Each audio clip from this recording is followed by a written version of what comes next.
নমস্কার বন্ধুরা, আজকে শেয়ার করব সবজি ভাপা রেসিপি। এভাবে একবার এই সবজি ভাপা বানিয়ে দেখবেন, গরম ভাতের সঙ্গে কিন্তু আর কিছুই দরকার পড়বে না। এই এক পদ দিয়ে কিন্তু আপনারা এক থালা ভাত খেয়ে ফেলতে পারবেন। গরম গরম ভাতের সঙ্গে খেতে কিন্তু অসাধারণ লাগে। গরম ভাত ছাড়াও রুটি পরোটার সঙ্গেও খেতে কিন্তু দুর্দান্ত লাগে। এই নিরামিষ ভাপা আপনারা নিরামিষ দিনেও তৈরি করে নিতে পারেন, কিংবা এভাবে একবার তৈরি করে দেখবেন, স্বাদ কিন্তু মুখে লেগে থাকবে। আর এই ভাপার রঙটা দেখে আপনারা নিশ্চয়ই বুঝতে পারছেন যে এটা কতটা সুস্বাদু হবে। তো চলুন দেখে নেওয়া যাক আজকের এই নিরামিষ ভাপার রেসিপি। তো সবার প্রথমে আমাদের একটা মশলা এখানে রেডি করে নিতে হবে। তার জন্য একটা ব্লেন্ডারের মধ্যে আমি নিয়ে নিচ্ছি 3 থেকে 4 চামচ মতো হলুদ সর্ষে। আপনারা এখানে হলুদ সর্ষের পরিবর্তে কালো সর্ষের ব্যবহারও করতে পারেন। আর এর সঙ্গে দিয়ে দিচ্ছি আমি 2 চামচ মতো পোস্তদানা। এবার পোস্ত আর সর্ষেটাকে আমাদের জল ছাড়াই প্রথমে একটু মিহি করে বেটে নিতে হবে। তো এখানে দেখুন, সর্ষে আর পোস্তটাকে আমি প্রথমে কিন্তু একটু মিহি করে বেটে নিয়েছি। এবার বেটে নেবার পর এর মধ্যে আমি যোগ করে দেব কাঁচা লঙ্কা। তো এখানে আমি 2টো কাঁচা লঙ্কা যোগ করে দিচ্ছি। তবে আপনারা যে যেমন ঝাল খাবেন তেমন এখানে লঙ্কাটা যোগ করে নেবেন। আর এরই সঙ্গে যোগ করে দিচ্ছি সামান্য একটু লবণ। লবণ দিয়ে যদি সর্ষে বেটে নেওয়া যায় তাহলে দেখবেন সর্ষে বাটার পর আর তেতো হয়ে যাবে না। আর যোগ করে দিচ্ছি সামান্য একটু জল দিয়ে একটা মিহি পেস্ট আমরা এখানে রেডি করে নেব। আর পেস্টটা রেডি করে নেবার পর হাফ কাপ আরও জল আমি এর মধ্যে যোগ করে পেস্টটাকে একটু পাতলা করে রেডি করে নিয়েছি। তো পেস্টটা আমাদের একদমই রেডি। এবার আমি এটাকে সাইডে রেখে দিচ্ছি। আর এবার যেটা লাগবে সেটা হচ্ছে একটা টিফিন বাটি। তো এরকম টিফিন বাটি কিন্তু আমাদের সকলের বাড়িতেই থাকে। আর এই ভাপাটা কিন্তু আমরা টিফিন বাটিতেই তৈরি করে নেব। তো এবার পেস্টটাকে ঢেলে দিচ্ছি আর এর মধ্যে দিয়ে দিচ্ছি পরিমাণ মতো লবণ।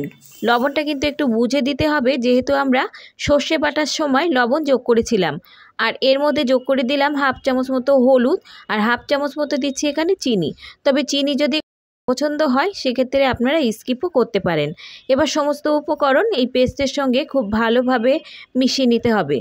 বন্ধুরা, একবার হলেও এভাবে এই নিরামিষ ভাপা তৈরি করে দেখবেন, এতটাই সুস্বাদু হবে। একবার তৈরি করলে কিন্তু বারবার এভাবেই বানাতে ইচ্ছে করবে। সব উপকরণ ভালোভাবে মিশিয়ে নেবার পর এবার এর মধ্যে যোগ করে দিচ্ছি 3 থেকে 4 চামচ মতো সর্ষের তেল। এবারে সর্ষের তেলটাকেও ভালোভাবে মিশিয়ে নিতে হবে। মিশিয়ে নেবার পর টিফিন বাটিটাকে সাইডে রেখে দিচ্ছি। আর এখানে নিয়ে নিচ্ছি আমি 2টো ঝিঙে। ঝিঙে এখানে পরিমাণে আছে 300 গ্রাম। ঝিঙে দুটোকে আমি আগেই ভালোভাবে ধুয়ে নিয়েছি, কেননা ঝিঙেটা কাটার পর এখানে আমি আর ধুয়ে নেব না। এবার ঝিঙের 2 পাশ কেটে নিয়ে ভালোভাবে খোসাটা ছাড়িয়ে নিতে হবে। এবার এই ঝিঙের খোসাগুলোকে আমাদের খুব ভালোভাবে এভাবে ছাড়িয়ে নিতে হবে। আর এই ঝিঙে ছাড়ানোর পরে কিন্তু আমরা ধুয়ে নেব না, তাহলে কিন্তু অনেকটাই বেশি জল গলবে। তো এখানে আমি ঝিঙেগুলোকে ভালো করে পরিষ্কার করে ছাড়িয়ে নিয়েছি। এবার ছোট ছোট টুকরো করে আমরা কেটে নেব। তো একটা ঝিঙেকে আমি এখানে 4 থেকে 5টা টুকরো করে কেটে নিচ্ছি। 4 থেকে 5 টুকরো করে কেটে নেবার পর মাঝ বরাবর ফালি দিয়ে 2 টুকরো করে কেটে নিতে হবে। আর এই ঝিঙেগুলো কিন্তু একদমই কচি ঝিঙে। তো এরকম কচি ঝিঙে দিয়ে যদি আপনারা এই রেসিপিটি তৈরি করেন তাহলে স্বাদ কিন্তু মুখে লেগে থাকবে। তো এখানে ঝিঙেগুলো কাটা আমার একদমই রেডি। এবার আমি তুলে নিচ্ছি। আর এই ঝিঙের সঙ্গে আমাদের লাগবে টমেটো। তো আমি এখানে 2টো নিচ্ছি মিডিয়াম সাইজের টমেটো। তবে আপনারা এখানে বড় সাইজের একটা টমেটোও নিতে পারেন। টমেটোগুলোকে আমি স্লাইস করে পাতলা পাতলা করে কেটে নিচ্ছি। তবে ভাপার পরিমাণ অনুযায়ী আপনারা এখানে টমেটোটা কম বেশি করেও ব্যবহার করতে পারেন। তো টমেটোটা কাটা আমাদের একদমই রেডি। এবার এটাকে সাইডে রেখে দিচ্ছি। আর এবার দেখুন, ঝিঙের মধ্যে দিয়ে দিচ্ছি আমি সামান্য একটু লবণ। আর এরই সঙ্গে যোগ করে দিচ্ছি সামান্য একটু হলুদ। আর খুব সামান্য পরিমাণ একটু দিচ্ছি ঝাল লঙ্কার গুঁড়ো। এবার এই সমস্ত উপকরণগুলো ঝিঙের সঙ্গে খুব ভালোভাবে মাখিয়ে নিতে হবে। আর এই লবণ হলুদ লঙ্কার গুঁড়োটা মাখিয়ে কিন্তু আমাদের ঝিঙেটাকে রেস্টে রাখতে হবে না। এবার ঝিঙেটাকে আমাদের ভেজে নিতে হবে। এভাবে যদি মাখিয়ে রেখে দেন তাহলে ঝিঙে থেকে কিন্তু জল গলতে শুরু করবে। অন্যদিকে দেখুন, একটা কড়াইতে নিয়ে নিচ্ছি 2 চামচ মতো সর্ষের তেল। তেলটাকে খুব ভালোভাবে গরম করে নিয়ে এবার দিয়ে দিচ্ছি ঝিঙে। আর হাই ফ্লেমে দিয়ে এবার ঝিঙেটাকে আমাদের 5 থেকে 6 মিনিটের মতো সময় ধরে ভেজে নিতে হবে। ঝিঙেটাকে আমাদের ততক্ষণ ভেজে নিতে হবে যতক্ষণ না ঝিঙেটা 90% মতো এখানে সেদ্ধ হয়ে যায়।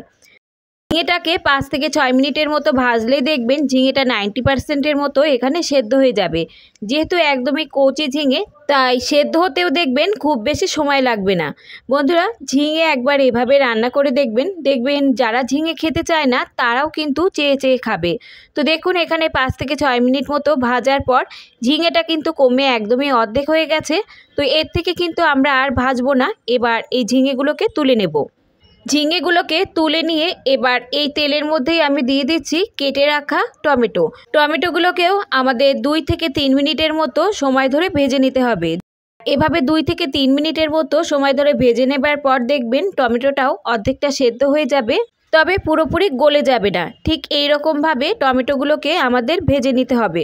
তো দেখুন প্রায় 2 থেকে 3 মিনিটের মতো টমেটো ভাজার পর টমেটো কিন্তু এখানে 50%-এর মতো সেদ্ধ হয়ে গেছে। তো এর থেকে কিন্তু আমরা আর ভেজে নেব না। এবার এই টমেটোগুলোকে আমরা তুলে নেব। অন্যদিকে দেখুন টিফিন বাটির মধ্যে এবার যোগ করে দিচ্ছি এই ভেজে রাখা টমেটো, আর এরই সঙ্গে যোগ করে দেব যে ভেজে রাখা ঝিঙে, সেটাও যোগ করে দিয়ে খুব ভালোভাবে এই মশলার সঙ্গে মিশিয়ে নিতে হবে। ঝিঙে আর টমেটোটাকে ভালোভাবে মিশিয়ে নেবার পর এবার এর মধ্যে যোগ করে দিচ্ছি 1 মুঠো ধনেপাতা।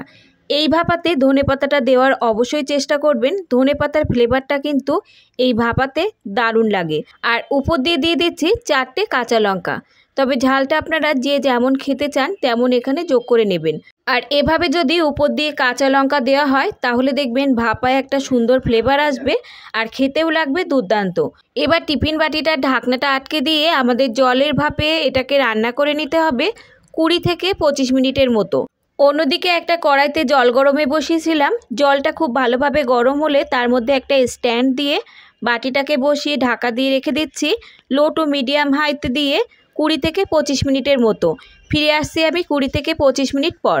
ঢাকনাটা তুলে নিচ্ছি আর এখানে কিন্তু আমাদের ভাপা একদমই রেডি। তৈরি হয়ে গেল আমাদের দারুণ স্বাদে নিরামিষ ভাপার রেসিপি। বন্ধুরা, এবার আমি সার্ভ করে নিচ্ছি। আর দেখুন ভাপাটা দেখতে কতটা সুন্দর লাগছে, আর এটা খেতেও হবে কিন্তু দুর্দান্ত। তো একবার হলেও আপনারা বাড়িতে বানিয়ে এভাবে দেখতে পারেন। গরম গরম ভাতের সঙ্গে কিন্তু আর কিছুই লাগবে না। যদি এইরকম একটা নিরামিষ ভাপা থাকে তাহলে কিন্তু এক পদেই কিন্তু আপনারা 1 থালা ভাত খেয়ে ফেলতে পারবেন। গরম ভাত ছাড়াও রুটি, পরোটা, লুচির সঙ্গেও খেতে কিন্তু এই ভাপা লাগবে দুর্দান্ত। তো একবার হলেও বাড়িতে এভাবে ট্রাই করে দেখতে পারেন। নিরামিষ দিনে এরকম একটা ভাপা থাকলে আর কিন্তু অন্য কিছু দরকার পড়বে না। আর এই ভাপা এতটাই দুর্দান্ত স্বাদের হবে, যারা ঝিঙে খেতে চায় না তারাও দেখবেন চেয়ে চেয়ে খাবে। তো আজকের রেসিপি যদি আপনাদের ভালো লাগে, লাইক, শেয়ার, কমেন্টের সাথে সাথে চ্যানেলটাকে সাবস্ক্রাইব করে রাখার অনুরোধ রইল। আজ তাহলে এই পর্যন্ত বন্ধুরা, দেখা হবে অন্য কোনো রেসিপির সঙ্গে। ততক্ষণ সুস্থ থাকবেন, ভালো থাকবেন, আর রেসিপিটি দেখার জন্য সকলকে ধন্যবাদ।